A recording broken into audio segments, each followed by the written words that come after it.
Bonsoir Blandine Rinkel. Bonsoir Victoire Toyon. Merci pour cette lecture. On vous entendra lire d'autres textes après notre conversation. Pour celles et ceux qui ne vous connaissent pas ou qui ne vous ont pas encore lu, vous avez 33 ans, vous êtes écrivaine et musicienne. Vous plongez régulièrement dans l'eau glacée. Moi, je vous ai vu danser pendant des heures et chanter la tête en bas devant plus de 1000 personnes avec votre groupe Catastrophe. Vous avez publié votre premier roman en 2017, qui s'appelait L'abandon des prétentions. Ensuite est venu en 2019 Le nom secret des choses et en 2022 Vers la violence.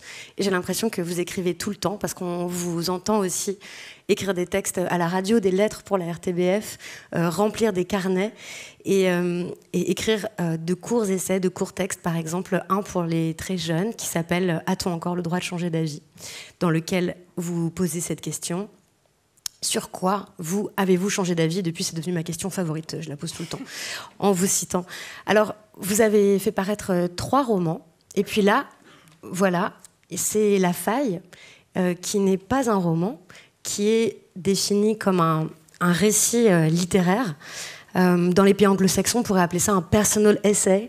Des fois, on parle de mémoire. On parle plus récemment d'autothéorie. On va revenir au genre de ce livre. En tout cas, ce qui est clair, c'est que vous avez lâché la forme de la fiction pour ce livre-là, et vous dites « je », et c'est le jeu de Blandine Rinkel. Et donc, je me suis dit que ça n'avait pas dû être facile de lâcher la forme de la fiction, et je me suis demandé pourquoi vous aviez choisi cette forme. Qu'est-ce que vous avez besoin d'accomplir, en fait, dans ce livre qui ne pouvait pas être accompli avec la forme romanesque, parce qu'on a entendu ici le début où vous racontez, c'est un récit personnel, mais le livre est entremêlé de toutes sortes d'autres objets, de récits de films, de réflexions littéraires, de résumés de livres, et donc voilà, c'est une forme tout à fait différente. Ce sera ça ma première question. Merci pour cette première question. Je précise déjà que je vous ai demandé, Victoire Toyon, d'être là ce soir, et que c'est pas sans lien, je pense, avec la forme de ce livre, la raison pour laquelle j'avais envie de parler avec vous. Est-ce qu'on va le tenir, ce vouvoiement, jusqu'à la fin? Oui, nous allons le tenir. C'est très suranné. J'aime bien.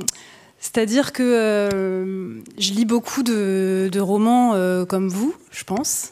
Vous avez ce goût, je pense, des romans, du romanesque, de la littérature, et c'est quelque chose qui me touche beaucoup de la part de quelqu'un qui intervient aussi beaucoup dans le débat public, c'est-à-dire le fait de sentir que, oui, bien sûr, dans la littérature, on trouve du temps long, on peut faire des plongées, aller, je sais pas, voir par exemple une famille sur 3 générations pour comprendre quel est le cycle qui se réitère, ou voilà. On trouve ça, bien sûr, mais on vit néanmoins au présent, et parfois il est important, il peut nous sembler important d'intervenir aussi au présent, de prendre part au débat. Et je pense que c'est un livre La Faille, je veux dire, c'est un livre qui espère ça. C'est-à-dire, je sentais aujourd'hui un besoin, à la fois, bien sûr, de travailler une langue littéraire comme je l'ai fait, comme je le ferai, mais aussi d'intervenir et de dire quelque chose de certaines vies qui me semblent peut-être peu décrites ou trop peu peut-être estimées ou comprises aujourd'hui, à savoir des vies en dehors de la famille. Je trouvais peu, en fait, tout simplement, d'essais, et même dans les romans, je trouvais peu de vies décrites en dehors de la famille, intéressantes, stimulantes, et auxquelles on essayait de donner raison. Qu'on voyait pas seulement comme des vies qui auraient été, j'en sais rien, abîmées, et qui auraient été laissées là, comme ça, sur le bas-côté, mais des vies qui ont leur raison de s'établir en dehors de la famille. Donc, et pas parce qu'ils ont raté quelque chose. Non, pas parce qu'ils ont raté quelque chose. Bon, c'est vrai que moi aussi, la famille, ça m'intéresse beaucoup, puisque Je suis une journaliste féministe et apparemment les podcasts que j'ai créés, Les couilles sur la table et Le cœur sur la table, ont provoqué un certain nombre de divorces, de séparations. Voilà, donc la ruine des familles, c'est nous autres, les féministes, les mauvaises fées comme ça qui volons au-dessus des couples et des familles pour leur dessiller les yeux et leur dire que... Parce qu'il y a eu beaucoup de critiques évidemment féministes de la famille depuis fort longtemps. Pour plein de raisons dont on va discuter. Mais c'est vrai que c'est des travaux féministes souvent qui assènent, qui expliquent... Bon, en gros, on explique en général que le couple hétérosexuel, c'est un désastre, ça ne marche pas, c'est le lieu de l'exploitation et de la violence. Et j'ai beaucoup d'affection pour ces textes-là. Moi, ils m'ont sauvée, ils m'intéressent. Je pense que voilà, le féminisme est quelque chose un mouvement vital. Et indispensable. Mais ce que vous faites dans La Faille, c'est pas du tout ça. En fait, vous êtes très précautionneuse. Il y a quelque chose de très tendre. Et on sent bien, et vous le dites même explicitement, que vous voulez pas blesser. Parce qu'au début, quand on lit le résumé, j'en ai même parlé à une amie à moi qui était là, vraiment flemme. Tout va mal dans le monde. Vraiment, tout s'effondre. Qu'est-ce qui a besoin d'aller s'attaquer à la famille, qui est, encore une fois, le lieu où beaucoup de gens trouvent la paix, le réconfort. Le sondage IFOP que vous citez de 2017, mais qui a été réitéré en 2022, dit que pour les Français, et c'est pareil dans d'autres pays, la famille, c'est vraiment l'endroit, c'est vraiment un endroit chaleureux et important. 30% des Français voient leur famille tous les jours. Et je sais, moi aussi, ça me paraît fou, ça me paraît vraiment fou, mais voilà. Et donc on se dit, vraiment, qu'est-ce qu'il y a besoin là, alors que tout s'effondre, pourquoi s'attaquer à la famille? Et en fait, vous ne vous y attaquez pas. Je tiens à dissiper le malentendu tout de suite, si jamais il y en avait un. C'est pas un manifeste, vous expliquez pas que c'est nul. Vous racontez, encore une fois, ces vies-là, vous posez des questions sur comment ça pourrait être autrement. Et donc, vous exposez vos scrupules, mais... Je me suis demandé pourquoi, est-ce que vous aviez pris autant de précautions? Est-ce que quand vous avez commencé à en parler autour de vous, vous avez dû faire face à des réactions hostiles? Est-ce que c'est vraiment un sujet qui crispe? C'est vraiment un sujet qui crispe. Est-ce que vous êtes crispée? Mais j'ai pas... J'ai pas écrit en commençant à en parler autour de moi. J'ai écrit à partir de justement ce dont je ne parvenais pas à parler, ce que je ne parvenais pas à articuler, ce que je ne parvenais pas à dire. Et de manière générale, je pense que j'écris plutôt à partir des non-dits. Et parfois qu'on sent flotter très fort. Enfin, c'est pas parce que c'est pas dit que ce n'est pas su. mais à partir de ce qui me paraît peu formulable dans la vie courante. Et ça, c'était mon tabou majeur, je dirais, ces dernières années. C'est-à-dire que j'avais vraiment peur c'est un peu ce que j'ai lu dans le prologue, mais j'avais peur de casser certaines joies, certaines énergies, en disant par exemple que je ne me reconnaissais pas dans une expression comme la famille d'abord, par exemple. J'ai carrément vu des t-shirts récemment, la famille d'abord, family first, etc. Bon, j'entends les raisons de ça. Mais je trouve que c'est d'autant plus dur pour les donc 1/10, puisqu'il y a 9/10 qui reconnaissent la famille comme un socle de solidarité, comme voilà l'amortisseur social par excellence. C'est d'autant plus dur pour les 1/10 parce qu'en fait, on a l'impression qu'on va vraiment casser quelque chose et qu'on va écorcher la dernière chose, peut-être la dernière structure dans laquelle les gens trouvent du réconfort. Et ça me semblait d'autant plus urgent finalement de l'écrire pour cette raison-là, parce que je ne parvenais pas complètement à en parler. Et donc oui, ça, à la fin, ça fait un texte qui ne cesse de faire des allers-retours, c'est-à-dire que je suis partie quand même de certaines colères que je pouvais ressentir parfois, jamais contre vraiment des individus, mais contre des évidences, des espèces de réflexes comme ça, de dire oui, le monde va mal, mais heureusement, il y a la famille. Je le dis vite et très mal. Mais et je pouvais parfois ressentir de la colère, peut-être aussi plus sincèrement de la solitude, en fait, avant même... Enfin, moi, mon affect premier, je ne suis pas quelqu'un qui se met facilement en colère, même si ça peut m'arriver de parler dans l'énergie des conversations. Ouais. Voilà. Mais je pense que j'éprouvais une forme de solitude, et peut-être aussi, j'ai voulu écrire ça pour défendre certaines vies, certains proches, certaines personnes aussi dont je suis finalement pas si proche, mais dont je sens dans leur regard quelque chose qu'ils ne disent pas, qu'ils ne peuvent pas dire, une sorte de fatigue en fait, de se dire ça va être tellement long d'expliquer pourquoi je n'ai eu d'autre choix que de m'éloigner ou que de rompre avec des membres de la famille ou carrément avec toute l'institution familiale. Ça va être tellement long que je sens que ces personnes-là font ça, avalent tout un récit qui n'ose même pas en fait commencer à sortir et l'avalent dans un je cherche pas, enfin tant pis, tu me comprendras pas. Et voilà, je pense que c'est aussi pour défendre ces solitudes-là. Mais aussi par honte, parce que Mais non, mais alors. Bon, nous, on se connaît, on a parlé un petit peu, parce que quand j'ai reçu La Faille, moi, c'était juste avant Noël.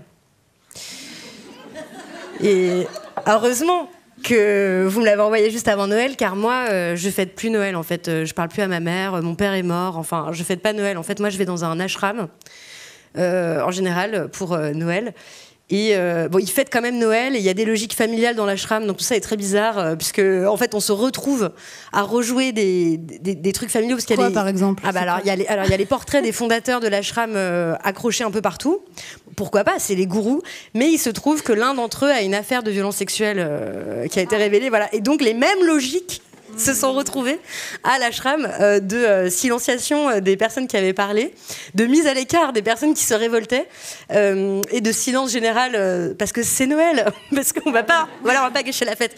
Donc ça l'a vraiment poursuivi jusqu'au bout par cette logique. Non, en tout cas, je fais partie de celles et ceux pour qui la famille n'est pas un réconfort, et le livre La Faille a été un réconfort.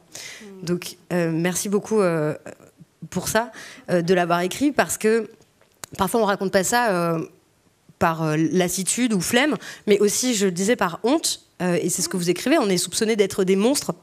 En fait, quand on doit se justifier d'avoir rompu, et soit des monstres, soit pour faire des intéressantes, quoi. Genre, ah oui, un peu comme quand on est ado et qu'on décrète qu'on n'aime pas tout un certain nombre de trucs pour faire les malins, quoi. Voilà, et que là, tout le monde aime bien la famille, non, toi, il faut toujours que tu fasses l'intéressant, toi, t'aimes pas. Alors qu'en fait... Oui, voire il y a une suspicion aussi que ce serait un geste vaillant et libéral. Ça, c'est quelque chose... on va y venir. Moi, je pense que ça peut parfois être ça, oui. Moi, en tous les cas, je l'ai écrit pour montrer que en fait, les personnes qui sont isolées par la force des choses et qui parfois se sont isolées, mais parce que c'était leur seule solution, c'est une question vitale, quoi.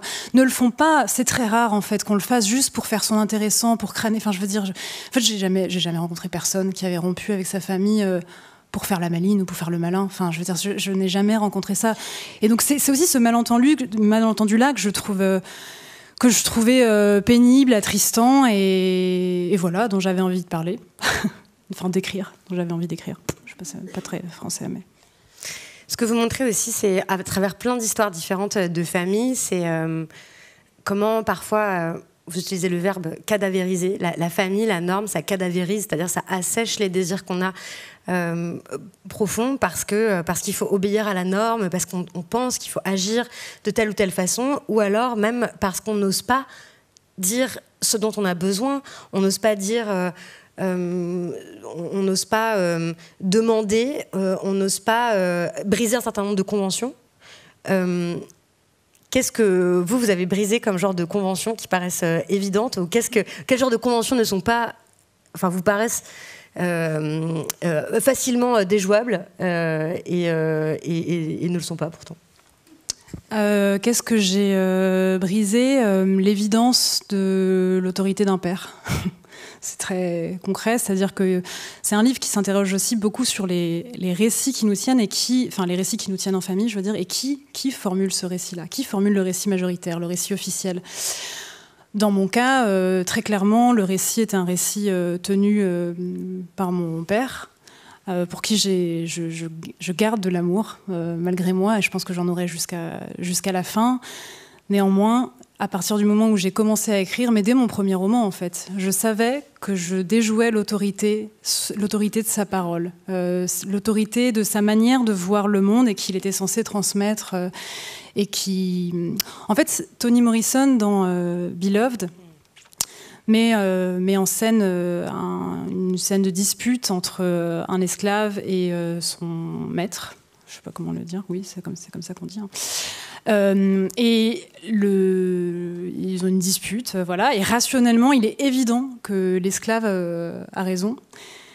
Et tout en le voyant, tout en le sachant, le maître va punir, enfin physiquement quoi, va frapper l'esclave, pas parce qu'il aurait eu tort, mais parce qu'il y a des définisseurs et il y a des définis. Et je pense que dans les familles, de manière parfois beaucoup moins spectaculaire et moins claire, mais cette chose-là se rejoue. Qui est le définisseur, qui est le défini? Et comment est-ce qu'on peut, casser cette évidence de cette hiérarchie aussi, et cette hiérarchie du discours, cette hiérarchie du récit. Moi, je sais que jusque-là, tout ce que j'ai écrit vise à imposer un autre récit que celui qui était imposé par mon père et auquel souscrivait ma mère. Et c'est en là qu'il y a quand même la notion de famille, quand elle devient vecteur de normes impérieuses, c'est là que ça entre en jeu. C'est-à-dire que c'était pas une seule personne qui nous aurait tenus par une tyrannie physique de chaque instant. C'est pas ça. C'est un récit qui a cours et il y a quelqu'un qui le tient et les autres, en fait... ils souscrivent plus ou moins consciemment d'ailleurs. Parfois on peut souscrire à un récit tout simplement parce qu'on l'a pas tellement questionné, parce qu'on se dit c'est comme ça. Enfin, je pense que c'est un livre aussi qui se questionne sur l'espèce de fatalisme d'atmosphère qui règne beaucoup en fait dans les foyers, dans les appartements, dans les maisons, un espèce de truc qui fait que tout le monde se dit oui, bah c'est vrai que c'est pas terrible, mais c'est comme ça, que peut-on y faire? Ou écoute, tais-toi, il vaut mieux quand même qu'on mange tous ensemble. Et oui, parfois, bien sûr, quand c'est pas des questions, j'en sais rien, vitales. Enfin, je peux comprendre que parfois, il y a certains enjeux qu'on passe un peu de la poussière qu'on met sous le tapis, quoi. Mais à force de cette espèce de fatalisme, bah, la poussière devient extrêmement haute sous le tapis. Je suis pas du tout sûre de mes métaphores, mais et on peut tomber. Pas sûr. Oui, ou s'asphyxier en tombant dedans. Aussi, par les récits qu'on a sur les membres de la famille, non? Machiné comme ça, Trucmuche réagit comme ça. Une manière de définir, en fait. Bidulette raconte toujours quoi. n'importe quoi. Voilà. Ouais. Et donc, il y a une personne qui a ce récit-là. Donc, c'est aussi une invitation, même si vous ne le dites pas aussi explicitement, parce que vous êtes plus fine que ça, mais à ce que chacune questionne les récits de sa propre famille et enfin poser des questions aux uns et aux autres, savoir si ça s'est vraiment... passer comme ça. Oui, il y a un truc que j'ai envie de dire par rapport à ça, c'est que depuis que le livre est sorti, c'est vraiment ma plus grande surprise et ma joie la plus profonde, la plus souterraine et ample, c'est qu'il y a beaucoup de personnes qui viennent me demander, par exemple, de signer le livre pour leurs enfants. Et je trouve que c'est un geste d'amour fou, en fait, de dire je vais offrir à mon enfant potentiellement ce qui sera une arme, quoi. Potentiellement, peut-être que non, et dans ce cas-là, ça voudrait dire que la relation est saine, mais en fait, potentiellement, c'est un livre qui va faire que, j'en sais rien, une fille va oser critiquer sa mère, son père, même pas critiquer, mais dire qu'il y a une souffrance tue, peut-être qu'il y a une phrase qui va être retrouvée quelque part et qui n'aurait pas été sans. Et je trouve que c'est le geste d'amour, moi, qui me bouleverse le plus, quoi. C'est-à-dire d'offrir un couteau en disant voilà, le couteau peut-être te protégera, peut-être me défiera. Mais par amour, je t'offre cette possibilité-là. Je trouve ça très beau et ça, franchement, je l'aurais pas suspecté aussi courant. Vraiment, quasiment à chaque fois que je viens faire des rencontres, il y a des parents ou des frères ou des sœurs qui viennent offrir à des membres de leur famille et en fait pour dire allons-y, essayons de déjouer des espèces de... S'il y en a, s'il y a des récits trop officiels qui auraient nui à d'autres récits possibles, essayons de les déjouer. C'est très beau, quoi. Voilà. Mais ce qui montre aussi, peut-être que les gens trouvent que c'est réconfortant et tout ça, la famille, mais moi, je connais pas de famille où les gens disent que tout va bien. Enfin, je trouve ça suspect.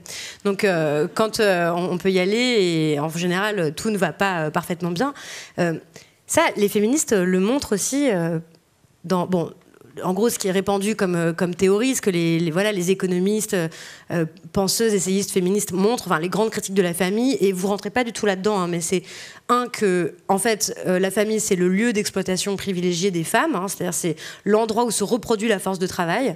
Les femmes, on extorque aux femmes, en fait, du travail gratuit. on leur extorque ou on les convainc de le faire parce que c'est dans leur nature, et on leur dit que c'est normal qu'elles soient pas payées pour le faire. Donc, grâce à ce travail gratuit, le pays tourne. Tous les pays tournent avec ce travail gratuit qui vise à réparer les objets, de faire à manger, repriser les chaussettes des travailleurs et fabriquer des enfants, en gros. Ça, c'est la première critique. Et la deuxième, c'est que la famille, c'est le premier lieu où se produisent les violences. Des violences de la part des pères, enfin aussi de la part des mères sur les enfants. Et donc c'est vraiment un lieu d'apprentissage de toutes sortes de violences, physiques, sexuelles, psychologiques, même quand il n'y a pas en apparence, même quand c'est pas très grave, mais c'est quand même le lieu où ça se produit. Et il y a quelque chose que j'aime bien dans votre livre, plein de choses que j'aime bien, mais là-dessus, et qu'on sent aussi dans Vers la violence, c'est que, et là il y a quelque chose de très féministe aussi, c'est que en fait les hommes dont vous racontez les histoires sont eux aussi malheureux dans ces familles, en réalité. Eux non plus, ça leur plaît pas, en fait, de vivre comme ça, même si on est en position de domination, même si on a le récit officiel, même si on peut exploiter les uns et les autres. En fait, c'est des vies qui sont amputées.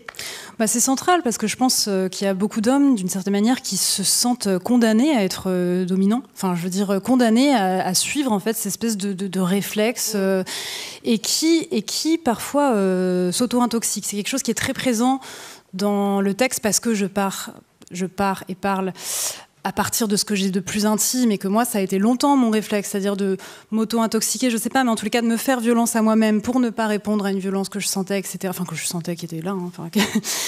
Mais ça a été longtemps ça, mais il y a aussi beaucoup de... Ça m'intéressait de parler, par exemple, des hommes qui se noient dans l'alcool, n'osant pas dire que quelque chose... ne va pas, que le rôle peut-être qu'ils ont à tenir ne leur convient pas. Ou qu'ils n'ont pas d'amis. Ou qu'ils n'ont pas d'amis. Ben oui. Beaucoup d'hommes n'ont pas d'amis. C'est pareil, oui. Les femmes doivent servir de confidentes, de psy, de tout ça. Et nous appuyons sur un large réseau d'amitié, en général, qui elles-mêmes nous servent de psy, de confidentes et tout, ce qui fait qu'on craque un peu moins.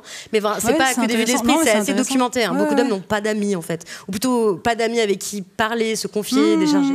Oui, un rapport à la parole, en fait, qui est vicié. Oui, c'est intéressant. En tous les cas, c'est un livre que je voulais pas spécifiquement genrer, parce que, déjà, tout simplement, moi, ce que j'ai observé vraiment beaucoup d'hommes être en peine, en souffrance, à commencer par mon père, en fait. Je veux dire, je pense que pour lui, vraiment, je le dis, la famille était comme une espèce de bateau hanté, parce que ça reste c'est un marin, quand même, donc c'est pas tout à fait un château ou une maison, mais un bateau hanté, un espèce de truc où je sentais que c'était compliqué pour lui d'y revenir. Et je pense que très tôt, en fait, j'ai eu l'intuition de ça. Avant même que j'ai accès tout à fait au langage, à la pensée, je veux dire, très très tôt, quoi. C'est une sensation que j'avais enfant, qu'il y avait quelque chose qui n'allait pas, qui n'était pas dit, qu'il y avait une souffrance tue, un malaise. Et je pense qu'en fait, il m'a fallu, peut-être 25 ans, presque 30 ans, pour parvenir à mettre des mots sur cette espèce de souffrance que je sentais planer dans le foyer, mais aussi chez mon père. C'est pas que quelqu'un qui domine, c'est aussi quelqu'un qui, je pense, souffre de devoir le faire. Ou de pas se... Bon, je sais pas, je finis pas ma phrase. Démerdez-vous. Face à ça, on peut dire, il reste... on va réinvestir d'autres liens, on va réinvestir l'amitié, par exemple. Bon, mais est-ce que l'amitié, c'est forcément un refuge à la famille ? Ça peut l'être. Encore une fois, je dis encore une fois, mais je l'ai pas dit une seule fois ce soir, mais je ne... Non, mais c'est pas du tout un livre... Il n'y a pas de prescription dedans, il n'y a pas de... Il faut faire ci ou ça, c'est vrai, c'est agréable. Et en même temps, je suis perdue, je suis là, mais moi, je veux avoir le mode d'emploi, dis-moi quoi, mais c'est pas ça. Je n'en ai pas, et je prétends pas en avoir, et en tous les cas, c'est pas ça que je viens chercher dans les livres, je crois, moi, c'est pas des modes d'emploi. C'est des pistes, c'est des chemins de traverse, et voilà.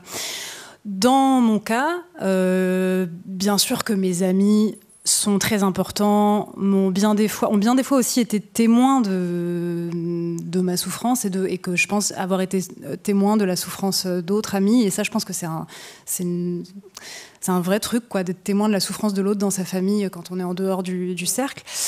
Mais je pense que dans les groupes amicaux peuvent se rejouer en fait des logiques de bannissement, des logiques de pouvoir, des lois tacites peuvent se mettre en place et en fait le groupe peut obéir finalement à des lois que j'ai plutôt vues à l'œuvre, moi là dans le cadre de l'écriture de ce livre, dans des logiques familiales, mais je crois qu'il ne faut pas angéliser ou oui, faire de l'amitié, bien sûr que c'est une piste d'émancipation, mais moi je cherche toujours à rester critique tout en gardant la tendresse, c'est-à-dire à jamais complètement endormir le fait d'être un peu aux aguets. Et il peut y avoir bien sûr dans des amitiés la même logique de quelqu'un qui tient le récit officiel, qui tient les lois, quelqu'un ou quelques-uns, et même parfois ça se fait un peu à notre corps défendant, quoi. C'est-à-dire juste la structure se met en place.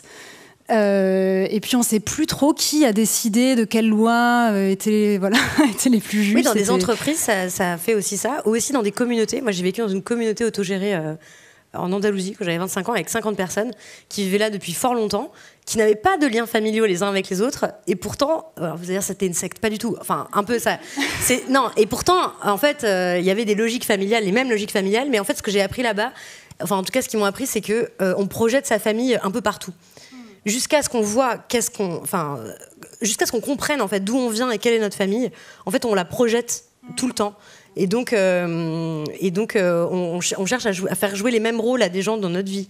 Enfin, ils le disent, la psychanalyse le dit, des tas de gens le disent. Hein, et donc même là-bas, il y avait ça. Et ça se rejouait aussi avec des récits officiels, des règles, évidemment, des traditions, des rituels, etc. Donc je ne sais pas très bien si c'est possible d'en sortir, mais peut-être quand on est un peu plus attentive à ça, alors on peut essayer de déjouer ces logiques-là. Moi, je crois au fait qu'on peut tout à fait faire partie de groupes, de familles aussi d'ailleurs, mais qui supportent en fait les remises en question, qui ont ce souci-là, dont c'est les espèces de valeurs premières, quoi, de se dire s'il y a une souffrance, bah, essayons, même si c'est compliqué, même si ça va créer de l'inconfort, du malaise, du conflit, de l'entendre, de ne pas rejeter celui qui nomme une souffrance ou un malaise, quoi.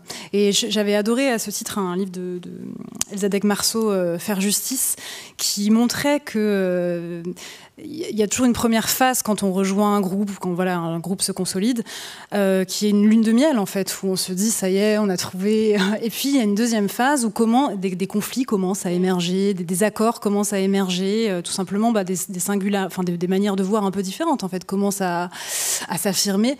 Et c'est à ce moment-là en fait que tout se joue. C'est-à-dire est-ce qu'on va le supporter, est-ce qu'on va supporter d'entendre,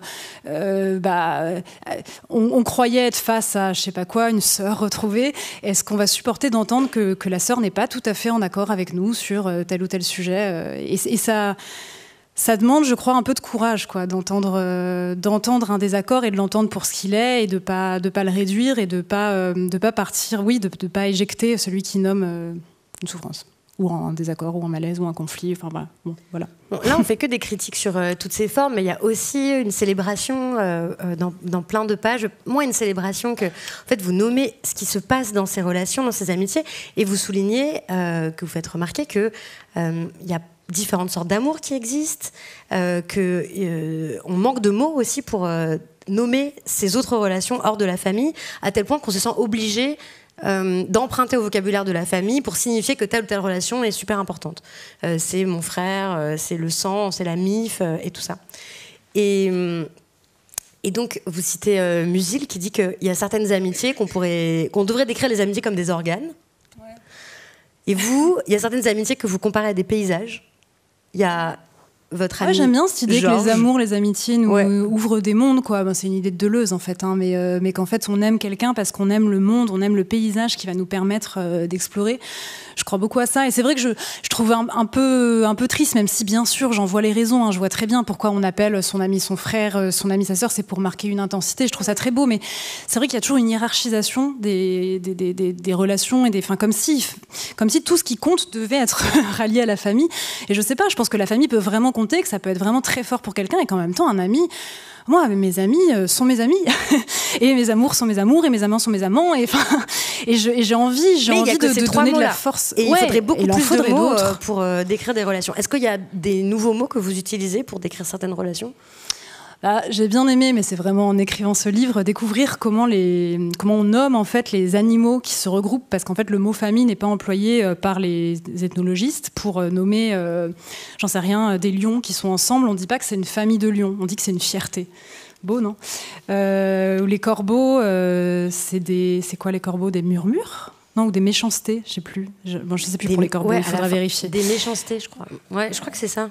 C'est dans les notes à la fin. Ouais, donc pour les loups, ce serait les meutes. La flamboyance pour les flamants roses, je crois. Bon, faites-en ce que vous voulez. Des méchancetés. Voilà. Un groupe de rhinocéros est un fracas. Voilà. Juste et ça, une réunion en fait, d'hippopotames. Un ballonnement. Je ne sais pas qui a eu cette idée, mais d'accord. Donc, du coup, ça veut dire, oui, en fait, vous dites, ce soir, je me réunis avec mon ballonnement. Non, ça ne marche pas. Mais on peut inventer, en tout cas, d'autres mots pour c'est parce que j'ai les amitiés, les amours, aussi un nom secret. C'est une attention littéraire aux choses, c'est-à-dire que moi j'aime bien le langage ajusté, j'aime bien qu'on cherche des mots, j'aime bien qu'on trouve des langues qui ressemblent à ce qu'on vit. C'est-à-dire que moi, par exemple, ce que je vis avec mon compagnon et mon chien, j'aurais plutôt tendance à nommer ça une meute, parce que j'ai l'impression que ce qu'on a en commun, c'est l'espèce de chaleur et peut-être une manière d'agresser ce qui n'en serait pas. Et ça, voilà, c'est plus ce mot-là qui me vient, mais que chacun fasse absolument ce qu'il veut. La seule chose, c'est que je trouve ça un peu triste de toujours, hiérarchiser, de se sentir obligé de rejoindre le champ lexical de la famille pour nommer ce qui compte, quoi. C'est juste qu'il y a d'autres choses qui comptent et qu'on devrait se sentir autorisé à ne pas amoindrir ce qui compte. Et même parfois des amitiés vives, furtives, comme je les appelle dans le livre, je sais pas, une nuit, une discussion va vraiment compter avec quelqu'un. Il va vraiment se passer quelque chose. Et vous savez que cette chose qui s'est passée changera quelque chose à votre vie. Ça arrive parfois. Et en fait, comme on manque de mots, j'en sais rien, de phrases, de langue pour s'autoriser à le penser, on ne s'autorise pas tout à fait à le sentir. Je crois vraiment, moi, que parfois, de ne pas avoir de mots, on se dit oui, mais bon, c'était juste quelqu'un comme ça que j'ai rencontré. Peut-être pas. Peut-être que cette personne a vraiment été importante, a été cruciale et changera quelque chose à votre vie.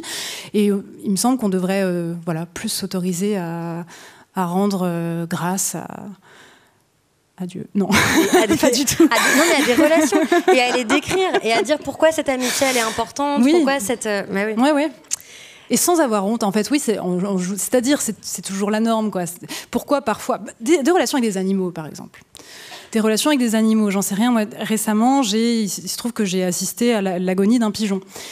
Et franchement, il y avait quelque chose de très fort qui se jouait, parce que pour des raisons personnelles, il y avait quelqu'un proche de moi qui était à l'hôpital à ce moment-là, et je pense que le fait d'avoir accompagné un pigeon qui était j'ai vraiment vécu son dernier souffle.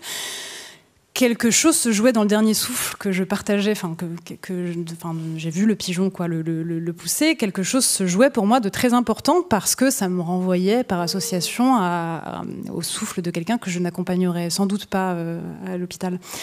Et quand j'ai raconté cette histoire-là, le lendemain, à quelqu'un, j'ai commencé et la personne s'est mise à rire, parce qu'évidemment on se dit c'est pas très important d'accompagner un pigeon qui...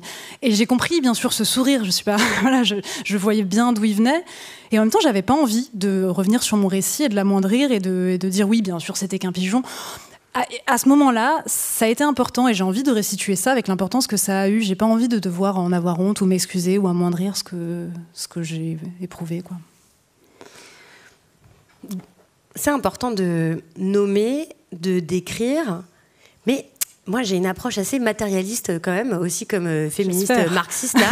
Non, mais parce que en fait c'est vrai, bien sûr, la famille, on peut décider de rompre tout un tas de conventions, d'appeler ça différemment et tout ça, mais à la fin il y a quand même des événements matériels, quoi, qui nous lient, et à la fin est-ce que ça devient il y a une partie des relations qui revient quand même à se poser des questions de type, cette personne viendra-t-elle me voir en prison ? Alors souvent les gens disent, la blague c'est, est-ce que cette personne m'aiderait à enterrer un cadavre ? Je trouve ça vraiment bizarre, mais comme signe de l'amitié ultime, tu sais. Mais je veux dire, il y a une dimension matérielle en fait à la famille. C'est évident, c'est curieux, je suis contente qu'on mais non, souligne. C'est vraiment bizarre. Ah ouais, lui c'est un vrai pote, on irait... Très bizarre. Pour moi, j'espère que mes vrais amis me diront que c'est mal plutôt d'avoir tué quelqu'un et m'aideront à... Enfin, je sais pas, on verra. Les deux. Moi, c'est ma défi. C'est marrant parce qu'avec un ami, on se pose souvent on se pose souvent longtemps, mais on s'était mis d'accord un soir pour dire le vrai ami, c'est celui qui éventuellement, oui, aide à je sais pas quoi, à cacher le cadavre, mais qui surtout te dit qu'est-ce qui s'est passé et qui te confronte à... oui. Mais ça peut être les deux. Mais en tous les cas, c'est bizarre qu'on perde cette deuxième partie. En tout cas, ça arrive a priori moins souvent que des choses de type qui vient vous voir quand vous êtes malade à l'hôpital, qui vous prête de l'argent, avec qui vous vivez, etc., etc. Ça, c'est quand même des choses matérielles. Bien sûr. De vie partagée. Et donc vous, on apprend dans le livre, vous en parlez, vous vous adressez à votre compagnon, comme vous l'avez appelé votre compagnon.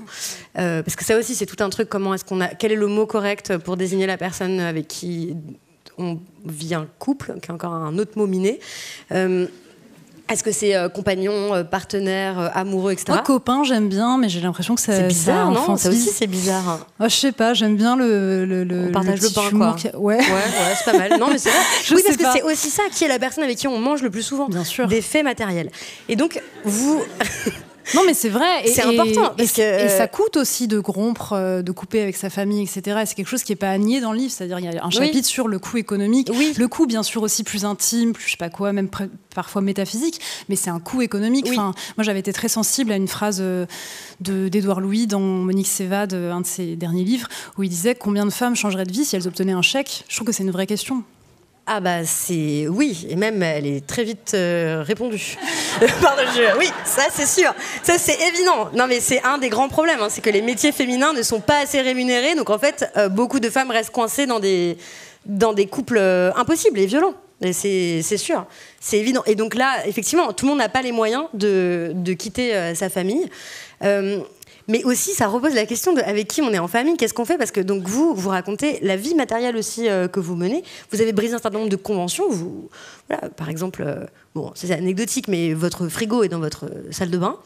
Mais est-ce qu'il y a... C'est une question de place, hein, c'est pas pour faire ma maline, c'est juste que j'ai acheté un frigo trop gros et j'ai une salle de bain. Non, et ce que vous dites aussi, et assez explicitement, c'est que vous n'allez probablement pas devenir mère. En tout cas, ça ne fait pas partie des projets, moi non plus. Voilà, j'ai décidé il y a pas très longtemps. Je sais pas. Après, je ne sais pas. C'est pas de l'ordre d'une décision dans mon cas. C'est vrai que je n'en éprouve pas la nécessité. Oui, pareil. Actuellement. Enfin, pareil, non. Et aussi, dans mon cas, tout réarmement démographique me donne envie d'avorter, par exemple. Donc, c'est sûr qu'il y a aussi des raisons politiques à ça, mais... De tempérament complémentaire. Et de tempérament, ouais, c'est ça. Mais quand même... je parle de cette relation parce qu'elle occupe une place très importante dans votre livre et vous dites, et vous les opposez presque, c'est-à-dire qu'on a l'impression que le couple c'est quelque part une façon de faire famille, mais en fait ce que vous vivez, vous dites que l'amour ça vous a sauvé, que ça a une place extrêmement importante dans votre vie et c'est pas comme la famille. Dans mon cas, non, encore une fois, je généralise pas, je universalise pas, etc. Bon. Mais dans mon cas, c'est vrai que l'amour n'a pas été une manière de continuer la famille par d'autres moyens, c'est-à-dire de sortir de la famille biologique et de fonder une autre famille. Ça a été au contraire une manière de larguer les amarres sans faire naufrage. Je crois que c'est la phrase qui est dans le livre, c'est-à-dire c'était une manière d'émancipation, en fait, et peut-être d'une certaine manière de deux familles et de créer quelque chose d'autre et de s'autoriser, oui, à larguer les amarres. Parce qu'évidemment, la question derrière, qu'est-ce qu'on trouve dans une famille biologique, une famille choisie, tout ce que vous voulez? On trouve de la chaleur, on trouve du soutien, on trouve de la tendresse. Et évidemment, ces choses-là, j'en ai besoin, comme à peu près n'importe qui, j'imagine. Enfin, pareil, je pense que je n'ai pas rencontré de personne qui se suffit à soi-même dans une forme de solipsisme. Non, mais c'est un mythe, pardon, je vous coupe, mais c'est un mythe très bien entretenu, notamment par des écrivains masculins qui adorent raconter et mettre en scène leur autonomie totale, leur absence de lien avec qui que ce soit, et s'imaginer qu'ils peuvent vivre tout seuls, comme si la nourriture qu'ils absorbaient pour rester vivants et écrire des livres était produite par eux-mêmes. Enfin, moi, ce serait plutôt l'inverse. Je dirais qu'en fait, les autres, toutes sortes d'autres, et c'est vrai, la personne, mon compagnon, les liens ont été un sauvetage, ont été une manière de sortir des miens, d'autres liens, d'autres personnes, d'autres vies, des gens avec qui créer des formes, des modalités de relations qui nous ressemblent, en fait, des formes de vie que je pouvais soudain partager. Je pouvais me sentir, oui, moins seule, complice, avec d'autres, et c'est vrai que notamment l'amour. J'ai plein de questions à vous poser sur comment c'est fabriqué, parce que vous voyez, donc, il y a 14 chapitres, et plein de textes dedans, séparés par des astérisques. Et Péril, on a trouvé cette blague. Voilà, tu as trouvé cette blague. Ouais. Mais il y a aussi des dessins dedans. Pardon, je l'aime bien aussi. Il y a des dessins dedans, des mots manuscrits, une lettre à une amitié furtive écrite dans une police différente. Donc, c'est un livre qui appartient, et vous en citez plusieurs dans plusieurs ouvrages dans ce livre-là, à ce genre qu'on appelle le personal essay ou l'autothéorie. Et donc, par exemple, Rebecca Solnit écrit des livres comme cela. En France, Neige Sino, en fait, a finalement écrit un livre qui est un mémoire personal essay où en fait elle utilise d'autres sources, d'autres matériaux, elle convoque un certain nombre d'autres auteurs, autrices, elle fait énormément de citations, etc. Et bon, c'est une forme qui est réjouissante et qui me paraît aussi très adaptée à l'époque, parce qu'on est habitué à lire des fragments. Si on lit beaucoup sur Internet, c'est pas des fragments, des textes un peu plus long que des fragments, mais des textes de l'ordre des notes de blog ou des articles. Donc ça permet ça. Aussi, ça permet d'avoir plein de choses hybrides, comme dans la musique. En fait, j'ai l'impression que ça se fait beaucoup, ça aussi, dans la musique. Les nouveaux albums, là, il y a des styles musicaux de plein d'époques différentes, parfois des bouts d'enregistrement. D'ailleurs, vous faites ça aussi avec Catastrophe. Et donc, c'est une forme qui est très libre et qui appuie, en fait, le propos que vous tenez, qui est en fait, cherchez ce qui vous convient à vous, cherchez la bonne forme et tout ça. Qui permet de penser aussi avec les autres. Un truc qui m'avait beaucoup intéressé, que j'ai vraiment compris en lisant Triste Tigre, pour le coup, c'est que... c'est Lise Wajman, une critique littéraire, qui avait dit à propos de Triste Tigre que dans sa forme même, dans les allers-retours qu'elle faisait, Neige Sino, en pensant avec des espèces de choses qui sont des évidences pour elle, mais en pensant contre elle beaucoup, la première phrase du livre, c'est... Car à moi aussi, au fond, ce qui me semble le plus intéressant, c'est ce qui se passe dans la tête du bourreau. Donc d'emblée, en fait, elle c'est comme si elle se donnait tort, ou qu'elle disait, d'emblée, elle part de l'autre, elle part de... Oui, elle doute tout le temps. Elle doute, elle fait des allers-retours constamment. Et ce qui m'intéressait là-dedans, enfin, ce que j'ai compris en lisant Triste Tigre, c'est que c'était aussi une manière de répondre à la parole ferme, autoritaire, dominatrice de justement la personne qui tient un récit et un seul, et qui ne laissera pas de place en fait à d'autres récits. Et j'ai l'impression que ces textes, c'est vrai, beaucoup écrits par des femmes, mais je suis sûre qu'on pourrait trouver des hommes qui en écrivent aussi, mais c'est vrai que ces dernières années, si j'en ai trouvé un, Histoire de ma peau, de Sergio Del Molino. Okay. Voilà, je suis contente. Mais sinon... C'est vrai que j'ai remarqué aussi qu'il y a beaucoup de... Parce que je pense que c'est beaucoup quand même, là, que ce soit Maggie Nelson qu'on a sur la table, Emily Pin, Déborah Lévy, c'est beaucoup de... Je pense d'autrices qui ont essayé de déjouer, de déminer des récits autoritaires, des formes de vie aussi imposées, autoritaires, etc. Et elles l'ont fait beaucoup en lisant d'autres, en parlant avec d'autres, en sortant d'elles-mêmes, en faisant des pas de côté. Et donc, dans la forme même, il y a quelque chose de l'émancipation, en fait, qui se raconte, je pense. Et qui doit être alimenté par énormément de lectures et de notes. Et vous, ai-je découvert, vous recopiez depuis fort longtemps tout ce qui vous plaît. Donc il y a des blogs secrets de Blandine Rinkel partout sur Internet, non accessibles, privés, dans lesquels vous recopiez des passages de romans. Bon, moi, ça m'intéresse beaucoup, le côté atelier. Comment vous faites qu'est-ce que c'est que ce système de citation, et comment vous en êtes servi là pour le livre? Et le temps que ça doit prendre aussi. Oui, mais c'est un mal pour un bien. C'est-à-dire qu'en effet, chaque fois que je finis un livre, alors parfois j'en rate un, et c'est quand j'ai fini 4 livres que je reprends les 4, mais... Normalement, chaque fois que je finis un livre, je prends un temps pour recopier tous les passages qui m'ont paru vraiment cruciaux, et qui me font penser, et donc me faisant penser, qui déjà me font potentiellement un peu écrire ou parler, ou voilà, là où je trouve de la matière vive en fait.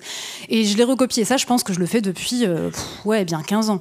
Donc j'ai un truc un peu infini, des espèces d'archives en fait, une sorte de cerveau externe, et c'est un gain de temps fou, parce qu'après en fait, il me suffit de mettre un mot, je sais pas, je mets amitié, et là j'ai poum poum poum poum.